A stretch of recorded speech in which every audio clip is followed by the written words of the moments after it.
তেল না দিলে জনগণ কি বুঝবে? তেল নাই, সরকার দিতে ব্যর্থ, এটাই তো প্রমাণ হবে এবং তাই প্রমাণিত হচ্ছে। আপনাকে প্রথমে বলি, কনডেনসেট হলো বেসিক তেলটা, যেটা ক্রুড অয়েল যেটা কথা। সিলেট গ্যাস ফিল্ডের আওতাধীন 5টা বড় ওই কনডেনসেট রিফাইনারি আছে, তারা প্রতিদিন 4000 ব্যারেল 2000 ব্যারেল পরিশোধন করতে পারে। গ্যাস উত্তোলনের পরে যে কনডেনসেট আসে সরাসরি ওই পরিশোধনগারে চলে যায় এবং প্রত্যেক দিন আপনার 13,500 × 70 গুণ দেন, এই পরিমাণ তেল তারা উৎপাদন করে। এর মধ্যে পেট্রোল আছে, অকটেন আছে, কিছু ডিজেল হয়, সামান্য ডিজেল 1-2%, মেজরটাই পেট্রোল অকটেন। এটা তো কন্টিনিউয়াস প্রসেসেই আছে এবং আপনার বাস্তব চিত্রতে এই তেলগুলো ডিপোতে নিয়ে ট্যাঙ্কলরি যাচ্ছে, তারা আনলোড করার জায়গা পাচ্ছে না, কারণ আপনাদের ডিপোতের তো একটা অপটিমাম ক্যাপাসিটি আছে, সেই ক্যাপাসিটি তো তারা খালি করতে পারছে না বিকজ অফ রেশনিং। তারা যদি খালি করে তাহলে ওই ট্যাঙ্কলরিগুলো তেল খালি করে আবার আনতে চলে যেতে পারে। এইগুলো ইচ্ছাকৃত ভুল না। আর একটা পয়েন্ট কি বলছিলেন?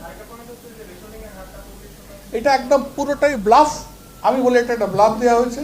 এসব এই 25% 15% this is not a right thing. এইটার কোনো প্রভাব পড়বে না এবং এটা হলো শুভঙ্করের ফাঁকি। আপনাকে একদম পরিষ্কার করে বলতে চাই, বাস্তবতার নিরিখে যদি ওনারা সিদ্ধান্ত না নেন, কোনো অবস্থাতেই এই অবস্থা থেকে উত্তরণ হবে না এবং আগামী 7 দিনের মধ্যে এই যে ঈদের শুরু হচ্ছে, দেশের সরকারের উপর একটা ভীষণ চাপের সৃষ্টি হবে। সেই চাপ সৃষ্টি করার, রক্ষা করার মতো ক্ষমতা আমাদের মানে সরকার আছে কিনা আমার জানা নেই। একদম পরিষ্কার, আমাদের অলমোস্ট 80% আমাদের এই যে লোকাল ইস্যু থেকে, পেট্রোল তো 100%ই আমাদের লোকাল হয়। অকটেনের, ওনারা অকটেন পেট্রোল দুটোই বানায়। এই অকটেনের প্রায় অলমোস্ট 80% লোকালই হয়। আপনাদের জানাতে আরও জানাচ্ছি যে এখানে আরও 4টে প্রাইভেট রিফাইনারি আছে, তাদের সাথে বিপিসির কন্ট্রাক্ট, যতটুকু তেল হোক ততটুকু তারা ওই বিপিসিকে দিয়ে দেবে।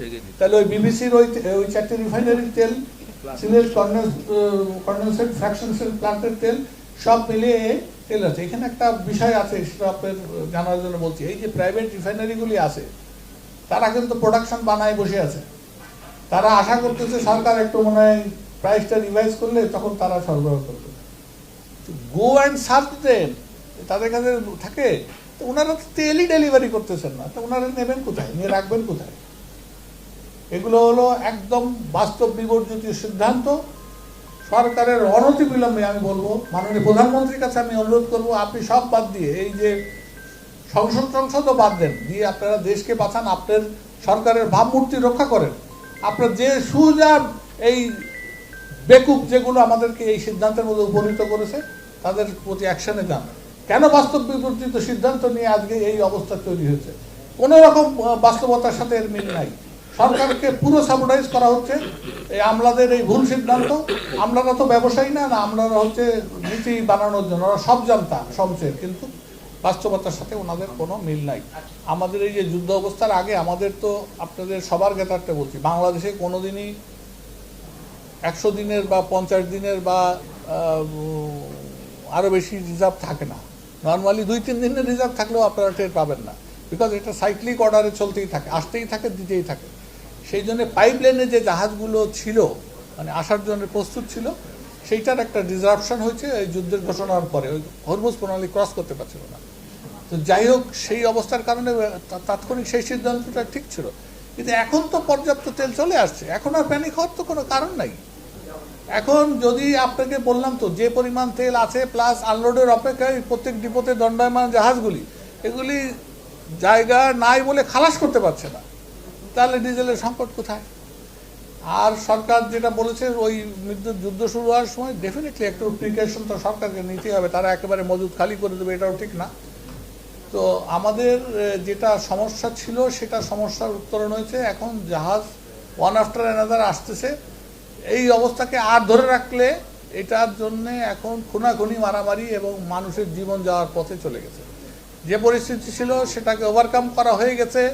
এখন আর এক মুহূর্ত দেরি না করে এই সরবরাহ বৃদ্ধি করা, এর কোনো অল্টারনেটিভ নাই। পর্যাপ্ত তেল আছে দেশে, এটা আমি মন্ত্রী মহোদয়ের সাথে একমত, সরকারের সাথে একমত। শুধু বিপণন ব্যবস্থায় এই লাগামহীন এক নায়কত্ব করে এই শুধু এই সচিবদের পরে দায়িত্ব দিলে কিন্তু এই প্রবলেম সলভ হবে না। আমরা তো এই স্টক জানি না, পর্যাপ্ত ডিপোতে তেল রাখার জায়গা নাই, ডিপোতে জাহাজ দাঁড়ায় আছে, খালি করতে পারছে না, এইটুকু বলতে পারি। প্রত্যেকের ডিপোর যে ক্ষমতা সেগুলো সব টপ আপ করা। আসলে আপনারা তো ভালোই জানেন, আপনারা তেল কেনার সময় ট্রাস্টেই যান, সবসময় আপনারা তেল কেনার সময় পার্টিকুলার পাম্পে যান। তো তাদের যেহেতু পারফরমেন্স অতীতের লিফটিং অনেক বেশি, সেই লিফটিংয়ের বেসিসে ওনারা বেশি তেল পাচ্ছেন, আর যাদের লিফটিং কম তারা কম তেল পাচ্ছেন। কিন্তু এখন কেনার সময় তো সবাই আপনারা সব জায়গায় হুমড়ি খেয়ে পড়তেছেন। তো ওর যেহেতু লিফটিং কম, ওকে কম তেল দেওয়া হচ্ছে, ও একবেলায় শেষ, তো ওর তো ড্রাই হবেই। ওর ড্রাই না হওয়ার তো কোনো কারণ নাই, কারণ ওর পারফরমেন্স অনুযায়ী সে 5000 লিটার পাচ্ছে। তার সে এখন ট্রাস্টের ওদের যেরকম আমি একটা উদাহরণ দিয়ে বলি, trust filling station for example বলি, ওদের 50 থেকে 60,000 লিটার অকটেন বিক্রি করে, ওকে 50-60,000 লিটারই দিতে হচ্ছে। তো ওর পাম্পে জীবনেও ড্রাই হবে না, কারণ এখন তো সুবিধা হয়েছে, বলে দিচ্ছে গাড়ি প্রতি এত লিটার দিতে। কিন্তু আমার পাম্পে বিক্রি হতে 5000 লিটার, এখন আমার পাম্পে দিচ্ছেন আপনি ওই ঘাটতি কমায় নিয়ে এসে হিসাব করে ওই আগেরটার সাথে পিছনেরটা যোগ করে কমায় নিয়ে দিচ্ছেন 3000 লিটার। তা আমার আগেই প্রয়োজন ছিল 5000 লিটার, তারপরে এই বাড়তি চাপে এইটা এখন হচ্ছে 10,000 লিটার। আমি একবেলা না, 1 ঘন্টা আমি প্রতিদিন তেল আনি, 2 ঘন্টা বেশি, তারপর সারাদিন বন্ধ। এটা তো বাস্তব চিত্র। আপনার কাছে তেল না থাকলে তো আপনি বন্দরে না রেখে খুলে কি করবেন? প্রশ্নই ওঠে না ভাই। বাংলাদেশের মানুষ is a very smart guy. এখন আমাকে বলা লাগবে না, ওরা ট্যাঙ্কের ভিতরে ডিপ মেরে দেখতেছে। তারপরে মোবাইল কোর্ট আছে, তারপরে সাংবাদিক ভাইরা অনেক সচেতন, আগের মতো বোকা সাংবাদিক নাই ভাই। আমি বললে কি শুনবে যে তেল নাই, ওনারা চলে যাচ্ছে ট্যাঙ্কের মধ্যে ডিপ মারবে দেখতে। কোনো পাম্পে, আমি একদম দায়িত্ব নিয়ে বলছি, কোনো পাম্পে তেল থাকা অবস্থায় তেল নাই এই কথা বলতে পারে না এবং দেয় না। আপনারা 100% শিওর থাকেন, পাম্পে তেল না থাকলে নাই বলবে, এটাই স্বাভাবিক এখনকার বাস্তবতায়। আর তেল পাম্পে মজুত করার কোনো সুযোগ নাই। আরেকটা কথা আপনাদেরকে আমি বারবার বলতেছি, বিভিন্নভাবে আমরা দেখতেছি মিডিয়াতে কে তারা বলতেছে একটা সিন্ডিকেট। আমি তো সিন্ডিকেট ডেফিনিশন বুঝি না। সিন্ডিকেট মানে কি? আপনারা 10 জন সাংবাদিক মিলে একটা করলেন যে এই নিউজটাই ছাপাবো, সেইটা ছাপানো যায়। আমরা 10 জন ব্যবসায়ী মিলে একটা পরিকল্পনা করলাম যে ভাই আমরা তেল দেওয়া বন্ধ করে দিই, দিয়ে পরে আমরা দাম বেশি। আপনি কি can you set a single example বাংলাদেশে কোনো পেট্রোল পাম্পে অধিক দামে তেল নিচ্ছে, কেউ বেশি দাম দিয়ে টাকা দিয়ে তেল পাচ্ছে? কোনো সুযোগ নাই, কোনো সুযোগ নাই। তাহলে সিন্ডিকেট করে লাভ কি, যে তার প্রফিটই নিতে না পারি? আপনারা একদম পরিষ্কার জেনে থাকেন, এই সিন্ডিকেটের এই বায়বীয় শব্দটা সকল ক্ষেত্রে প্রযোজ্য করে এই আমাদের পুরো দেশটাকে একটা ব্যবসায়ীদেরকে একটা বিপন্নকর অবস্থার মধ্যে ফেলেছে। আমি একদম দায়িত্ব নিয়েই বলছি, পেট্রোল পাম্পে কোনো সিন্ডিকেশন হয় না। আমরা যথেষ্ট আমার ভাইয়ের সাথে আমার সাথে নিজেরা কম্পিটিশন করে মার্কেটকে স্থিতিশীল করার জন্য।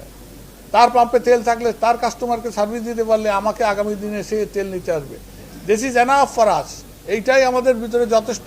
এবং এই কম্পিটিশন আছে বলেই এখানে কোনোদিন সিন্ডিকেশনের জন্মই হবে না। সিন্ডিকেটের কথাটাই এই পেট্রোল পাম্পের জন্য প্রযোজ্য নয়। একমাত্র পেট্রোল পাম্পেই যে সরকার নির্ধারিত মূল্য বিক্রি হয়, এটা তো জানেই ওনারা। আপনারা গভর্নমেন্ট করতেছে, গভর্নমেন্ট যা করছে এই এক ধরনের প্রশাসন। আমি গভর্নমেন্ট বলবো না, আমি বলবো যে নীতি নির্ধারক, যে আমলারা এখন এই ব্যবসাটা 100% পরিচালনা করতেছে মন্ত্রণালয়ের মন্ত্রী তো নাবালক মন্ত্রীরা সব এখনো ওনারা সব কিছু বুঝে উঠতে পারে নাই। মানে নাবালক ইন এ সেন্স যে এই ব্যবসার জন্য তারা এখনো পুরো নিজেদেরকে ওয়েল ইকুইপড করতে পারে নাই। এখন যারা আমলারা যা অতীত থেকে যে ইনস্ট্রাকশন আছে, নর্মালি যা হয় সাধারণত এক সরকার গেলে আরেক সরকার, আমলারাই সব ধারাবাহিকতাটা মেনটেন করে। তাদের একেবারেই বাস্তব বিবর্জিত ভুল সিদ্ধান্তের কারণেই এই একটা জিনিস আসলে আমার ভাই ঠিক বলেছেন যে একটা জিনিস বুঝতেও আমাদের যারা মন্ত্রী হয়েছে ওনাদের বুঝতেও তো একটু সময় দিতে হবে, অভিজ্ঞতা অর্জন করতে হবে। তাদের আন্তরিকতার অভাব নাই, তাদের চেষ্টার অভাব নাই, তারা সবভাবে চেষ্টা করতেছেন। তারা মন্ত্রী হয়েও রাস্তায় মাঠে মাঠে ঘুরে মানুষের ফিলিংস বুঝতেছেন।